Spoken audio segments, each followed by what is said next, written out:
Бул дүйнө сыноо дүйнө тууган. Бирөөгө байлык берип атса ойлобоңуз, ошону бакыт үчүн берип атат окшойт деп. Андай эмес.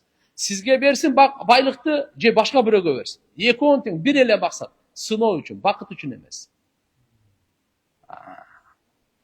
Кимге Алла Таалам, Алла Субханаху ва Таала перзент берсе, билип коюң.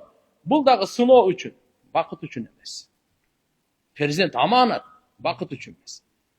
Бакыт үчүн берген Алла Таалам пайгамбарыбызга 1000 перзент берип коет эмне? Айша энебиз. Аллах, пайгамбар балалы болгон жок Айша энебиз. Албетте нема, Алла Тааланын нематы. Бирок ошол эле кезде унутпайлы, бул аманат, балдар аманат. Уулуңуз аманат, кызыңыз аманат.